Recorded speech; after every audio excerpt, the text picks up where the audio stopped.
اگلا دن ہم نے آرام کیا اور اس سے اگلے دن میں راجہ شہباز خان اور افضل خالق کو دیکھنے کے لیے اس کے گاؤں چلے گئے۔ وہ اب بہت آرام میں تھا اور درد محسوس نہیں کر رہا تھا۔ ہمیں دیکھ کر وہ بہت خوش ہوا اور کہنے لگا کہ وہ ہمیں رات اپنے پاس ہی رکھے گا۔ یہ تو ہمیں اندازہ تھا کہ خالق اور اس کے گھر والے ہمیں رات کو واپس نہیں آنے دیں گے۔ یہ اس زمانے کا دستور تھا۔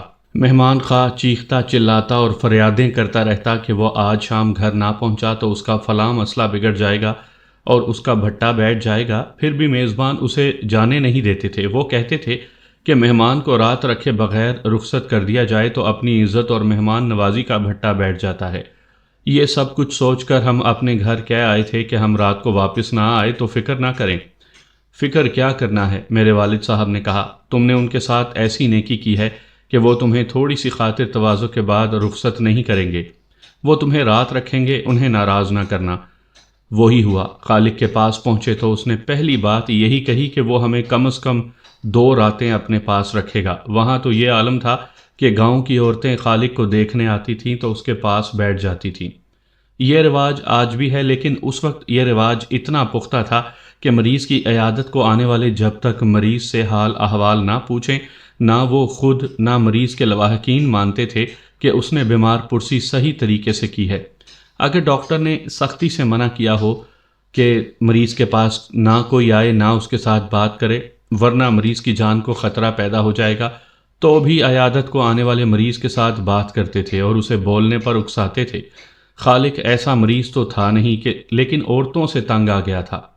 تم آ گئے ہو تو میرے پاس ہی بیٹھے رہنا، اس نے ہمیں کہا۔ جو کوئی میرا حال احوال پوچھنے آتا ہے اس کی فرمائش یہ ہوتی ہے کہ میں اسے پوری کہانی سناؤں کہ میں کس طرح زخمی ہوا تھا۔ خدا کی قسم جب سے چارپائی پر پڑا ہوں یہ کہانی 100 مرتبہ سنا چکا ہوں۔ خالق نے ہمیں بتایا تھا کہ وہ بڑ کی کونپلیں توڑنے کے لیے درخت پر چڑھ گیا تھا۔ دیہات میں بلکہ شہروں میں بھی اس قسم کے نسخے اور ٹوٹکے عام مشہور تھے کہ فلاں بوٹی یا فلاں پودے کا پھول فلاں فلاں بیماری کو ٹھیک کر دیتا ہے۔ ہم نے سنا تھا کہ اگر بڑ کے درخت کی کونپل کو توڑو تو اس میں سے 2 یا 3 قطرے دودھ نکلتا ہے۔ بالکل صحیح ہے کہ دودھ نکلتا ہے۔ حکیموں نے بتایا تھا کہ صبح نہار منہ بڑ کی کونپل سے نکلنے والے دودھ کے 2-3 قطرے 1 چمچ چینی یا بتاشے پر ڈال کر کھا لو تو جسمانی طاقت غیر معمولی طور پر بڑھ جاتی ہے۔ ایک بات بتاؤ خالق، میں نے اس سے پوچھا، تم تو ہٹے کٹے ہو، رنگ تمہارا لال سرخ ہے، پھر تم بڑ کا دودھ کیوں لینے گئے تھے؟ تمہارے تو بچے بھی ہیں۔ خالق یوں چپ رہا جیسے ہم نے اس کی مردانگی پر شک کیا ہو یا وہ اپنے آپ کو مجرم سمجھ رہا ہو۔ وہ ہمارے سوال کو صحیح سمجھا تھا یا غلط یہ الگ بات ہے، لیکن اس سے ہمیں یہ فائدہ ہوا کہ اس نے صحیح بات بتا دی۔ تم ٹھیک کہتے ہو، اس نے کہا۔ میں نے بڑ کے کونپلوں کی دودھ کا کیا بنانا تھا؟ میں تو کسی اور مقصد کے لیے درخت پر چڑھا تھا، لیکن ہو کچھ اور گیا، اور جس کام کے لیے چڑھا تھا وہ بھی نہ ہوا۔ لیکن دوست ایک وعدہ کرو کہ اس راز کو اپنے تک ہی رکھو گے۔ تم سب خاندانی ہو، میری عزت رکھنا۔ عزت دراصل ایک عورت کی رکھنی ہے۔ اگر میں نے تمہیں صحیح بات نہ بتائی تو تم معلوم نہیں کیا سمجھتے رہو گے۔ ہمیں اتنا لوچا نہ سمجھنا خالق، تمہاری عزت ہماری اپنی عزت ہے، راجہ شہباز خان نے کہا۔ تم بات کرو اور رازداری والا معاملہ ہم پر چھوڑ دو۔ میں درخت پر کسی اور چیز کی تلاش میں چڑھا تھا، خالق نے کہا۔ کوے کے گھونسلے میں سے چھوٹی سی لکڑی اٹھا کر لانی تھی۔ کیوں؟ میرے دوست افضل نے پوچھا اور کہنے لگا، یہ میں نے پہلے کہیں سنا تھا کہ کوے کے گھونسلے کی لکڑی کالے جادو میں استعمال ہوتی ہے۔ ہاں، خالق نے کہا، مجھے پہلے معلوم نہیں تھا، ایک ایسی ضرورت آ پڑی کہ مجھے اس چکر میں جانا پڑا۔ بتانے والے نے ہی بتایا تھا کہ کووں کے گھونسلے جنگل میں ہوتے ہیں اور عموماً ان درختوں پر ہوتے ہیں جو بہت اونچے ہوتے ہیں، یا یہ کہ کوے اپنے گھونسلے درختوں کی چوٹیوں پر یعنی آخری بلندی پر جا بناتے ہیں۔ چیلیں بھی بلندی پر گھونسلے بناتی ہیں۔ مجھے ایسی ہی شاخ کے ٹکڑے کی ضرورت تھی۔ کسی پر کالا جادو کرنا تھا؟ میں نے پوچھا۔ میں نے نہیں، خالق نے جواب دیا۔ پہلے یہ سن لو کہ میں گرا کس طرح تھا۔ وہ تو میری زندگی کے کوئی 4 دن باقی تھے، ورنہ میں مرا ہوا اوپر سے گرتا۔ ہوا یوں کہ میں نے بڑھ کے اس درخت میں کووں کے 2 گھونسلے دیکھ لیے تھے، دونوں بہت ہی اونچے تھے۔ میں ایک گھونسلے کی طرف چڑھنے لگا، میں تو بہت اونچا چلا گیا تھا، گھونسلہ بالکل قریب آ گیا تھا، میں نے بس ہاتھ لمبا کرنا تھا اور تھوڑا سا اوپر جانا تھا اور وہاں سے ایک لکڑی اٹھا لینی تھی۔ مجھے سوں سوں کی آواز سنائی دی۔ پہلے تو میں نے اس آواز کی طرف یہ سوچ کر توجہ نہ دی کہ یہ ہوا کی آوازیں ہیں۔ اچانک میری نظر اس شاخ پر چلی گئی جس پر گھونسلہ تھا۔ میں ہاتھ اوپر کرنے ہی لگا، اوپر کووں نے شور و غل مچا رکھا تھا۔ تم جانتے ہو کہ آج کل پرندے انڈے دیتے ہیں اور بچے نکالتے ہیں۔ اس گھونسلے میں یا انڈے تھے یا بچے تھے۔ میں نے گھونسلے کی طرف ہاتھ لمبا کر دیا تھا، لیکن فوراً ہاتھ پیچھے کھینچ لیا کیونکہ گھونسلے والی شاخ پر ایک سانپ گھونسلے کی طرف رینگتا آ رہا تھا۔ یہ سانپ 1 گز سے زیادہ ہی لمبا ہوگا۔ میں نے سانپ کو دیکھا تو اس نے شاید مجھے دیکھ لیا تھا۔ وہ آہستہ آہستہ رینگتا آ رہا تھا، یک لخت تیز ہو گیا اور اس نے منہ میری طرف لٹکایا۔ یقین کرنا یارو، وہ اتنا تیز آیا کہ اس کے اور میرے منہ کے درمیان یہی کوئی 1 گز کا فاصلہ رہ گیا تھا۔ میں اس سے بچنے کے لیے پیچھے ہٹا۔ میں ایسا ڈرا کہ بھول ہی گیا کہ میں درخت پر ہوں، زمین پر نہیں۔ میرے ہاتھ چھوٹ گئے، پاؤں پھسل گیا اور میں اوپر سے گر کر ٹہنیاں پکڑنے کی کوشش کرنے لگا۔ بہت کوشش کی لیکن میں گرتا ہی جا رہا تھا۔ ایک موٹے ٹہن پر آ پڑا، پھر یہ پاؤں 1 2 شاخیں ٹہن میں پھنس گیا۔ میرا جسم نیچے کو دوہرا ہو گیا۔ ٹانگ کو ٹہن نے پکڑا ہوا تھا۔ میرے جسم کے وزن نے ہڈی توڑ دی۔ اس سے یہ ہوا کہ میرا پاؤں ٹہن کی کینچی میں سے نکل آیا اور میں زمین پر آ رہا۔ اگر میں وہیں پھنسا رہتا تو شاید سانپ اوپر سے نیچے آ کر مجھے ڈس لیتا۔ سانپ نے نیچے نہیں آنا تھا، راجہ شہباز خان نے کہا۔ وہ سانپ اسی گھونسلے میں سے انڈے یا بچے کھانے جا رہا تھا، اسی لیے کووں نے شور مچا رکھا تھا۔ سانپ تمہیں دیکھ کر سمجھ گیا تھا کہ تم بھی شاید اس کے شکار پر ہاتھ صاف کرنے آ رہے ہو۔ یہ خیال رکھنا یارو، خالق نے کہا۔ میں نے یہ بات گھر والوں کو نہیں بتائی، ان کے ساتھ کوئی اور جھوٹ بولا ہے، لیکن مجھے کوئی شک ہے، یہ سانپ ویسے ہی وہاں نہیں پہنچ گیا تھا۔ اسے کالے جادو کے زور سے وہاں بھیجا گیا تھا تاکہ میں گھونسلے سے لکڑی نہ اٹھا سکوں۔ معلوم ہوتا ہے، افضل نے کہا، تمہاری کسی کے ساتھ در پردہ دشمنی چل رہی ہے جو تم گھر والوں کو نہیں بتا سکتے۔ یہ قصہ کیا ہے؟ ہو سکتا ہے ہم تمہاری کوئی مدد کریں۔ میں یہ قصہ بتانا تو نہیں چاہتا تھا، خالق نے کہا۔ اگر دشمنی صرف میری ہوتی تو میں ضرور بتاتا، لیکن یہاں ایک عورت کی عزت کا سوال ہے۔ ہم اس کے پیچھے پڑ گئے کہ جو کچھ بھی ہے ہمیں بتائے۔ اگر ہم اس کی مدد نہ کر سکے تو کوئی کام کا مشورہ ہی دے دیں گے۔ تھوڑی دیر کے بعد ایک جوان عورت مجھے دیکھنے آئے گی، خالق نے کہا۔ اس کے آنے کا یہی وقت ہوتا ہے۔ میں تمہیں اشارہ کروں گا، تم اسے غور سے دیکھنا اور بتانا کہ شکل و صورت اور جسم کے لحاظ سے یہ تمہیں کیسی لگی ہے۔ میں نے یہ جو زخم کھایا ہے یہ اسی عورت کی خاطر کھایا ہے۔ اس عورت نے مجھے کہا تھا کہ اسے کوے کے گھونسلے کی لکڑی لا دوں۔ میں نے اس سے پوچھا ہی نہیں تھا کہ وہ کیا کرے گی، کیونکہ مجھے معلوم تھا کہ یہ کوئی کالا چٹا عمل کرے گی یا جادو چلائے گی تو اس کی قسمت پھرے گی، ورنہ باقی عمر جلتے سڑتے گزارے گی۔ میں نے اسے کہا تھا کہ میں تمہیں لکڑی لا دوں گا اور اس کے علاوہ کوئی بھی چیز چاہیے تو وہ بھی لا دوں گا۔ خالق ادھوری ادھوری اور اشاروں اشاروں میں بات کر رہا تھا۔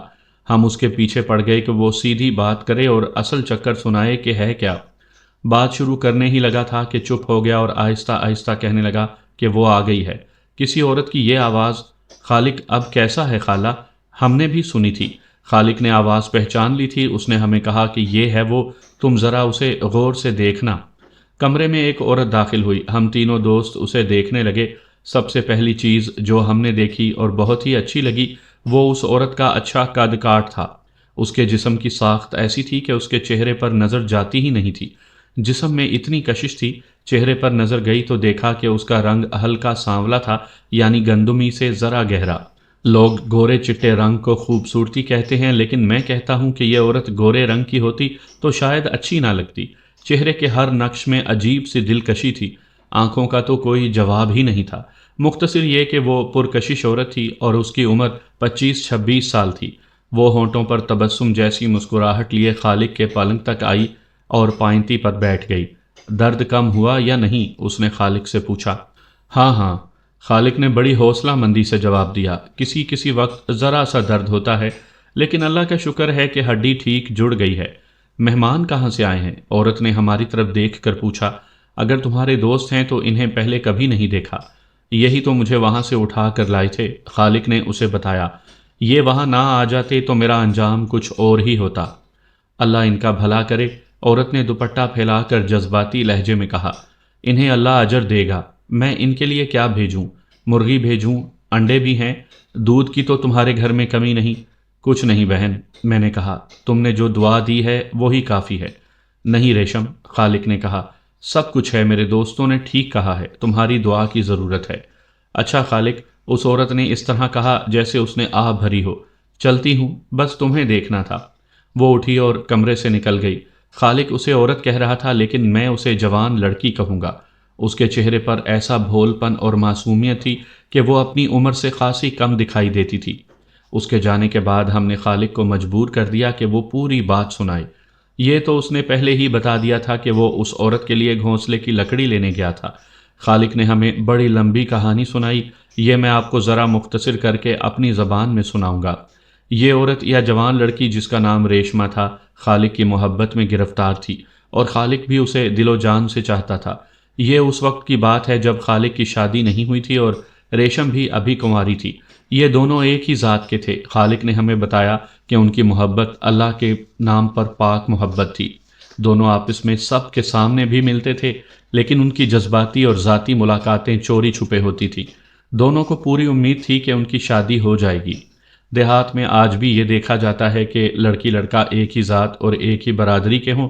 یہ دونوں ایک ہی برادری کے تھے۔ ایک روز اچانک بم کے دھماکے کی طرح یہ خبر خالق اور اس کے والدین تک پہنچی کہ ریشم کی منگنی ایک اور لڑکے کے ساتھ ہو رہی ہے۔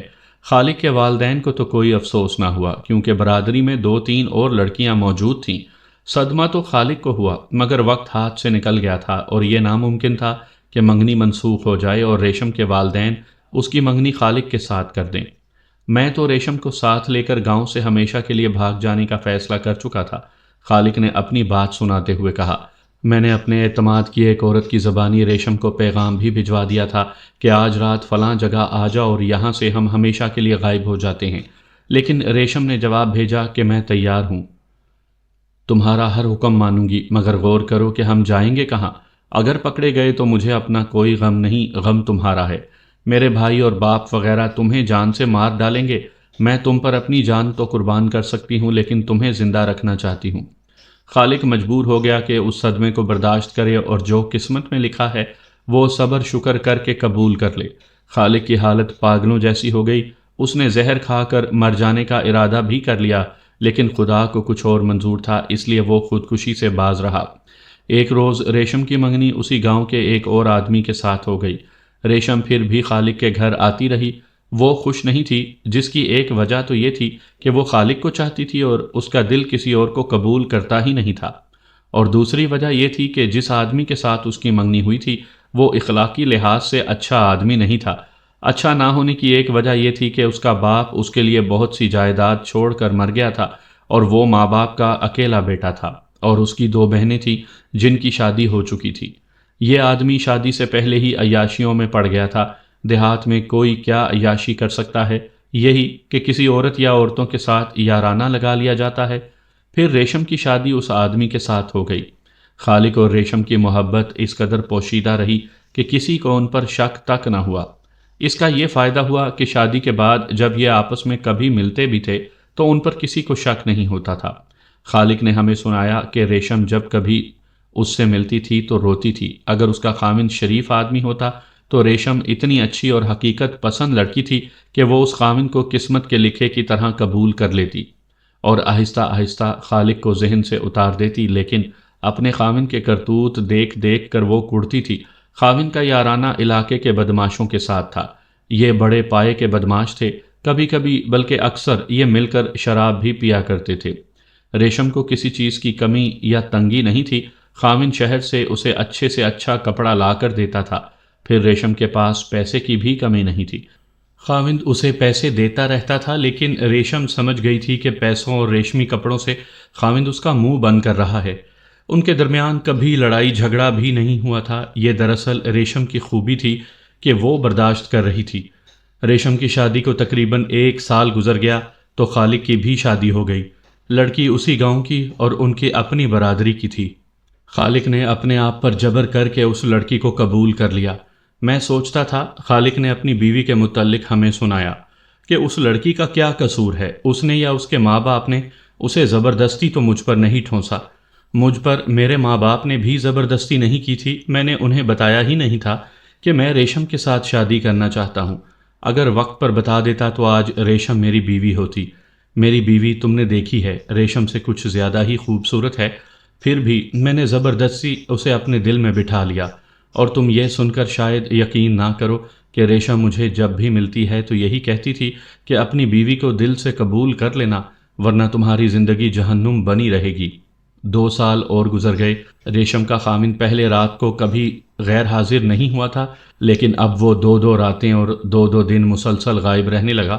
گھر میں کوئی پوچھنے والا نہیں تھا، کوئی روک ٹوک نہیں تھی، روپے پیسے کی کوئی کمی نہیں تھی۔ ریشم نے خالق کو بتایا کہ اس نے جب کبھی خامن سے باز پرس کی کہ وہ کہاں گیا تھا تو خامن نے ٹال مٹول کر دی۔ 2 4 بار ریشم نے اس پر اپنا حق سمجھتے ہوئے ذرا سختی سے بات کی تو خامن نے یہ جواب دیا کہ تمہارے سارے حقوق پورے ہو رہے ہیں اور تمہیں میں نے ریشم کے کپڑوں میں لپیٹ کر رکھا ہوا ہے، روپے اور پیسے دے دے کر تمہیں گھر کی ملکہ بنا رکھا ہے، تو پھر تم کیوں شکایت کرتی ہو کہ میں کہاں رہتا ہوں اور کہاں جاتا ہوں؟ 3 سال گزر جانے کے باوجود ریشم کا کوئی بچہ نہ ہوا۔ ایک روز ریشم روتی ہوئی اپنے ماں باپ کے گھر گئی اور بتایا کہ اس کا خامن دوسری شادی کر رہا ہے۔ پھر یہ خبر سارے گاؤں میں پھیل گئی۔ برادری والوں نے اور ریشم کے ماں باپ نے اس کے خامن کو روکا، لیکن وہ بڑا خود سر، باغی اور ضدی آدمی تھا۔ اس نے کسی کی ایک نہ سنی۔ میں اپنی بیوی کو طلاق نہیں دے رہا، ریشم کے خامن نے سب سے کہا۔ گھر کی رانی ریشم ہی رہے گی اور اسے کسی چیز کی کمی نہیں ہوگی۔ دوسری بیوی کو میں صرف اولاد کے لیے لا رہا ہوں۔ ریشم کا باپ اور بھائی اس کے خامن کو سیدھا کر سکتے تھے۔ ریشم کا خامن اکیلا وکیلا تھا، لیکن یہ سوچ کر چپ رہے کہ یہ خود بھی بدماش ہے اور اس کی یاری بھی بدماشوں کے ساتھ ہے، اور یہ کسی اور طریقے سے انہیں نقصان پہنچا سکتا ہے۔ یہ سوچ کر ریشم کے گھر والے خاموش ہو گئے۔ وہ قانونی چارہ جوئی بھی نہیں کر سکتے تھے۔ مولوی صاحب صاف کہتے ہیں کہ مسلمان 4 شادیاں کر سکتا ہے، تو پھر ریشم کے خامن نے کیا قصور کیا تھا کہ وہ 2 بیویاں نہ رکھتا؟ وہ انگریزوں کا دور حکومت تھا، جب ایسا کوئی قانون ہی نہیں تھا کہ پہلی بیوی کو تحریری اجازت کے بغیر دوسری شادی نہیں ہو سکتی۔ معلوم ہوا کہ چکوال کی رہنے والی ایک جوان سال بیوہ کے ساتھ ریشم کے خامن کا تعلق پیدا ہو گیا ہے۔ میں اگر ناول لکھ رہا ہوتا تو یہ ساری تفصیل لکھتا کہ یہ تعلق کس طرح پیدا ہوا اور کس طرح آگے بڑھا، اور پھر شادی کس طرح ہو گئی۔ میں اتنا ہی بتاتا ہوں کہ ایک روز ریشم کا خامن چلا گیا اور جب واپس آیا تو اس کے ساتھ دوسری بیوی تھی۔ اس وقت اس کی عمر 27 28 سال تھی اور وہ گورے رنگ کی خوبصورت عورت تھی۔ خامن نے ریشم کو خوش رکھنے کے بہت جتن کیے، اسے اور زیادہ پیسے، زیور اور کپڑے دینے شروع کر دیے، لیکن ریشم کو پیسوں وغیرہ کی ضرورت نہیں تھی بلکہ خامن کی ضرورت تھی۔ ریشم ایک بات مجھے بتاتی رہتی تھی، خالق نے ہمیں بتایا، وہ کہتی تھی اور اب بھی کہتی ہے کہ اس کا خامن جیسا کیسا بھی ہے اس کے ساتھ دلی محبت کرتا ہے، اور اس محبت میں بناوٹ نہیں ہوتی، لیکن اس کی دوسری عادتیں ایسی ہیں جو کوئی بھی نہیں برداشت کر سکتا۔ یہ تو محبت کا معاملہ تھا، کوئی عورت گھر میں کسی دوسری عورت کا وجود برداشت نہیں کر سکتی۔ خامن جب ریشم کی سوکن کے ساتھ الگ بیٹھا ہوتا تھا تو ریشم کے دل پر چھریاں چلتی تھیں۔ آخر ایک روز ریشم اپنے خامن کو یہ کہہ کر اپنے ماں باپ کے پاس چلی گئی کہ میں یہاں نہیں رہ سکتی۔ اس نے یہ بھی کہا کہ اپنے دل کو بہت سمجھایا ہے لیکن دل نہیں مانتا۔ خامن نے اسے بہت روکا۔ ریشم نے اسے کہا کہ وہ طلاق نہیں مانگے گی اور حق مہر بھی نہیں مانگے گی اور نہ اس سے خرچ کا مطالبہ کرے گی۔ 1 سال ہو گیا ہے، خالق نے ہمیں سنایا۔ ریشم اپنے ماں باپ کے گھر بیٹھی ہوئی ہے اور اس کا خامن نئی بیوی کے ساتھ مگن ہے، لیکن وہاں کوئی اور ہی کھیل کھیلا جا رہا ہے جس کا ریشم کے خامن کو علم نہیں۔ تم جانتے ہو کہ بوڑھی عورتوں کی نظریں دیوار کے دوسری طرف بھی دیکھ لیتی ہیں۔ وہ بتاتی ہیں کہ یہ دوسری بیوی ریشم کے خامن کا گھر لوٹ رہی ہے۔ وہ دوسرے تیسرے مہینے اپنے میکے گاؤں چلی جاتی ہے۔ یہ بھی پتہ چلا کہ جو خدمت ریشم اپنے خامن کی کرتی تھی اتنی ہی خدمت دوسری بیوی ریشم کے خامن سے اور اس کی ماں سے کرواتی ہے۔ اس کی ماں یعنی ریشم کی ساس یہ سب کچھ دیکھ رہی تھی اور گاؤں برادری والوں کو بتاتی تھی، لیکن اس آدمی پر دوسری بیوی کا جادو ایسا چلا تھا کہ وہ کسی کی سنتا ہی نہیں تھا۔ خالق نے ہمیں سنایا کہ کچھ دن گزرے، ریشم اسے ملی اور کہنے لگی کہ کوے کے گھونسلے میں سے چھوٹی سی ایک لکڑی نکال کر لانی ہے۔ یہ کیا کرو گی؟ خالق نے اس سے پوچھا۔ میں ایک عامل کے پاس گئی تھی، ریشم نے جواب دیا۔ اس نے کہا ہے کہ کوے کے گھونسلے میں سے تھوڑی سی خشک ٹہنی اٹھا کر لے آؤ۔ یہ عامل شاید کالا جادو کرتا ہے، اگر تم لا دو تو میرا کام ہو جائے گا۔ خالق نے کہا کہ وہ لا کر دے گا۔ خالق یہ سمجھ رہا تھا کہ کالا جادو دوسروں کو نقصان پہنچانے کے لیے کیا جاتا ہے اور ریشم یہی عمل کروا رہی ہوگی کہ اس کا خاوند دوسری بیوی کو چھوڑ دے یا دوسری بیوی مر جائے۔ خالق نے ارادہ کر لیا کہ اسے کوے کے گھونسلے کی لکڑی جہاں سے بھی ملی وہ لے آئے گا اور ریشم کو خوش و خرم دیکھے گا۔ چنانچہ وہ اس روز کوے کے گھونسلے کی لکڑی کے تلاش میں گیا تھا اور ٹانگ تڑوا بیٹھا تھا۔ خالق نے اس محبت کی خاطر یہ کام کیا تھا جو ریشم کی اس کے دل میں ابھی تک موجود تھی، اور یہ بڑی پاک اور صاف محبت تھی۔ ہم ایک رات خالق کے گھر ٹھہرے، رات کو بھی یہی باتیں ہوتی رہیں۔ دوسرے دن ہم واپس آ گئے۔ خالق نے ہم سے وعدہ لیا تھا کہ ہم پھر بھی اس کے پاس آئیں۔ وہ اس قابل تھا کہ اس کے ساتھ محبت کی جاتی۔ بڑا ہی دلچسپ اور زندہ دل آدمی تھا۔ ہم 15-16 دنوں بعد پھر اسے دیکھنے گئے۔ ریشم کو ہم نے ایک بار پھر دیکھا۔ خالق نے بتایا کہ ریشم کی زندگی میں کوئی تبدیلی نہیں آئی اور وہ ابھی تک کوے کے گھونسلے کی لکڑی کے انتظار میں ہے۔ اس کا یہ کام صرف خالق کر سکتا ہے۔ وہ کسی اور کو اس راز میں شریک نہیں کرنا چاہتی تھی۔ خالق کو معلوم تھا کہ وہ کالے علم سے اپنے خاوند اور اس کی دوسری بیوی کو نقصان پہنچانا چاہتی ہے۔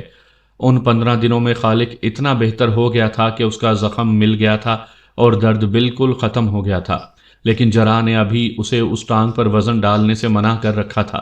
1.5-2 مہینے اور گزرے تو ایک روز خالق گھوڑی پر سوار ہمارے گاؤں میں آ گیا۔ اب وہ ٹھیک چل سکتا تھا۔ ریشم کو کوے کے گھونسلے سے لکڑی ملی ہے یا نہیں؟ میں نے خالق سے پوچھا۔ نہیں یار، خالق نے کہا، میں تمہیں ایک عجیب بات سناتا ہوں۔ میں نے ریشم سے پوچھا کہ وہ عامل کون ہے اور کہاں رہتا ہے۔ میں نے یہ بات اس لیے پوچھی تھی کہ یہ عامل اور خصوصاً کالے علم والے اچھے اخلاق کے آدمی نہیں ہوتے۔ کہیں ایسا نہ ہو کہ وہ ریشم کو لالچ میں لا کر یا ورغلا کر اس کی عزت کے ساتھ کھیلنا شروع کر دے۔ 2 روز ہوئے میں ریشم کو بتائے بغیر گھوڑی پر بیٹھا اور اس عامل کے گاؤں جا پہنچا۔ وہ مجھے گھر مل گیا۔ میں نے ریشم کا نام لے کر اس سے پوچھا کہ اس نام کی ایک لڑکی اس کے پاس آتی تھی۔ اس نے کہا کہ ہاں آئی تھی۔ اس کے ساتھ ہی اس نے پوچھا کہ میرا اس لڑکی کے ساتھ کیا تعلق ہے۔ خالق نے ہمیں سنایا کہ اس نے عامل کو بتا دیا کہ ریشم کے ساتھ اس کا کیا تعلق ہے، اور یہ بھی بتا دیا کہ ریشم نے اسے کوے کے گھونسلے میں سے چھوٹی سی ایک لکڑی لانے کو کہا تھا۔ پھر خالق کے ساتھ جو حادثہ ہوا وہ اس نے عامل کو سنایا۔ اوہ! عامل نے چونک کر اس طرح بات کی جیسے وہ اپنے آپ سے بات کر رہا ہو۔ اس خبیث نے کوئی اپنا چکر چلایا ہوا ہے۔ کس خبیث نے؟ خالق نے پوچھا۔ عامل نے چونک کر ٹال مٹول کی، لیکن خالق اس کے پیچھے ہی پڑ گیا اور اسے کہا کہ وہ جتنے پیسے مانگے گا وہ دے گا، صرف یہ بتا دے کہ اس نے کس خبیث کا ذکر کیا ہے۔ خالق نے ہمیں بتایا کہ یہ عامل عام قسم کے عاملوں جیسا نہیں، بلکہ معزز صورت اور صاف ستھرا لباس پہننے والا آدمی ہے اور عالم فاضل لگتا ہے۔ اس کے چہرے پر جلال سا بھی ہے، ذرا سا بھی شک نہیں ہوتا کہ یہ عالم قسم کا انسان کسی کو نقصان پہنچائے گا، لیکن وہ خالق کو کوئی بھید نہیں دے رہا تھا۔ خالق نے ایسی جذباتی باتیں کیں کہ وہ عامل مان گیا۔ یہ تو بڑی بھاگوان عورت ہے جس کا نام ریشم ہے، عامل نے کہا۔ یہ ایک عورت کے ساتھ میرے پاس آئی تھی۔ اس نے بتایا کہ اس کے خاوند نے دوسری شادی کر لی ہے اور اس پر کچھ کرنا ہے۔ میں قدرتی طور پر یہ سمجھا کہ یہ مجھے کہے گی کہ کوئی ایسا کالا یا نوری عمل کرو کہ خاوند دوسری بیوی کو طلاق دے دے یا دوسری بیوی کو اس دنیا سے ہی اٹھا دے، لیکن اس عورت نے جس کا نام ریشم ہے مجھے یہ کہا کہ ایسا عمل کریں کہ میرے خاوند کی دوسری بیوی اس کی اتنی زیادہ خدمت کرے جتنی میں نے بھی نہیں کی تھی، اور دوسری بیوی اسے اس طرح خوش رکھے جس طرح میں نے اسے خوش رکھا ہوا تھا۔ میں اس عورت کے منہ کی طرف دیکھنے لگا۔ میں نے سوچا کہ یہ عورت یا تو پاگل ہو گئی ہے یا اتنی مخلص ہے کہ جس خاوند نے اسے اجاڑ کر گھر بٹھایا ہوا ہے اس خاوند کی خوشی کو برقرار رکھنے کے لیے عمل کرانا چاہتی ہے۔ میں نے اسے پوچھا کہ وہ خاوند کا اتنا بھلا کیوں چاہتی ہے، تو اس نے کہا کہ اس خاوند نے اسے بہت محبت دی ہے۔ اب دوسری بیوی کی سنو۔ وہ بھی میرے پاس آئی تھی۔ اس نے اپنا یہ مسئلہ میرے سامنے رکھا کہ وہ اپنے خاوند کی دوسری بیوی ہے، کوئی ایسے تعویذ دو جو وہ اپنے خاوند کو پلائے اور خاوند پہلی بیوی کو بھول جائے، اور سب سے بڑی بات یہ کہ اپنی جائیداد اس کے نام رجسٹری کر دے۔ پھر اس نے ایک مسئلہ یہ بھی پیش کیا کہ دوسری بیوی مر ہی جائے تو اچھا ہے۔ میں نے اسے صاف جواب دے دیا اور کہا کہ میں کسی کا نقصان نہیں کیا کرتا اور یہی میرے استاد کا حکم ہے۔ اس دوسری بیوی نے مجھے بہت پیسے پیش کیے، لیکن میں نے پھر بھی انکار کر دیا۔ پھر اس نے اپنا آپ پیش کیا، تب میں نے اسے دھتکار کر اپنے گھر سے نکال دیا۔ وہ اٹھ کر جانے لگی تو اس نے کہا کہ یہ عمل کرنے والے تم اکیلے تو نہیں ہو، کسی اور کے پاس چلی جاؤں گی۔ میں نے ریشم سے کہا تھا کہ وہ کوے کے گھونسلے کی ایک لکڑی لا کر دے تو میں ایسا عمل کر کے یہ لکڑی تمہیں دے دوں گا جو تمہاری خواہش پوری کر دے گا۔ یہ لکڑی اپنے خاوند کے گھر میں تم نے اپنے ہاتھوں پھینکنی ہوگی۔ اب تم نے بتایا ہے کہ تم لکڑی لینے گئے تھے اور ایک سانپ نے تمہارا راستہ روک لیا اور تم درخت پر سے گر پڑے۔ اس سے مجھے خیال آیا کہ یہ خبیث دوسری عورت کسی کالے علم والے عامل کے پاس پہنچ گئی ہے اور اس نے کوئی ایسا عمل کر دیا ہے کہ کوئی اور اس کے خلاف کچھ کرے تو ناکام ہو جائے۔ خالق نے ہمیں بتایا کہ اس نے بڑی فکر مندی میں اس عامل سے کہا کہ ریشم کو کوئی نقصان نہیں پہنچنا چاہیے۔ انشاءاللہ نہیں پہنچے گا، عامل نے کہا، میں ریشم کو محفوظ کر دوں گا۔ میری نیت صاف ہے، اوپر خدا کی ذات ہے۔ ریشم سے کہو کہ خدا کو یاد کرتی رہا کرے۔ اب گھونسلے کی لکڑی کی ضرورت نہیں، میں ایک نوری تعویذ جس پر ایک آیت لکھی ہے تمہیں دوں گا، یہ ریشم کو دے دینا اور اسے کہنا کہ اپنے بازو کے ساتھ باندھ کر رکھے، لیکن اللہ کو یاد کرے، سب ٹھیک ہو جائے گا۔